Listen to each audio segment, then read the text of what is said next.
wareysigeeni waa toos kaga bilaabanayna bal bulshooyinta ku daawanaysa Idris loo kuma markay raadaan oo ay bildib isku bar aad baa maasantahay Amira wana ku dhawahay Jeep Life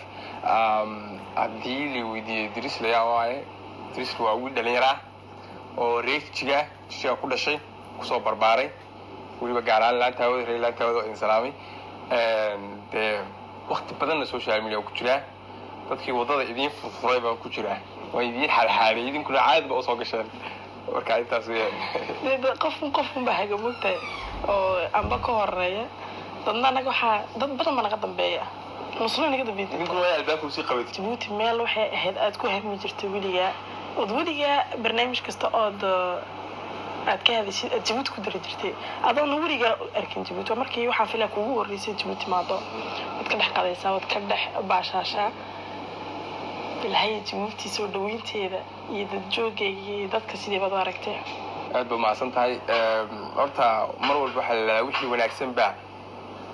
gadaal laga dhigtaa mana wixii wanaagsan baa lagu dhameystiraa wax walba marka mar walba waxa ku fikiri jiray inaan imaado meeshaan hadda waan joogaa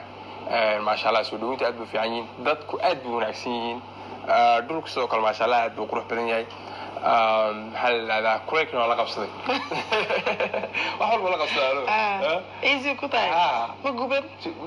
بجي تقوشوا جبتي محيك جد وأنت هاي وضعنا ذاك ما أنت صورن كرتا وضعنا ذي هره والله مد كوبادين ده هاي واحد كود وانت وحويان سودوين ته ولي ما أركين تتصان وقلب بحارين وسودوين تكفي عنه مرة فرحسنا وكو اسمه الجريني مركاركتيد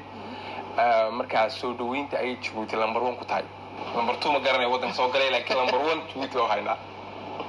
ويا مركز ولا كجم حد اللي لا ورسيدي قبيل ترتي حاجة نقطة تابو والله يرتها السوشيال ميديا قفل بمن مكبلها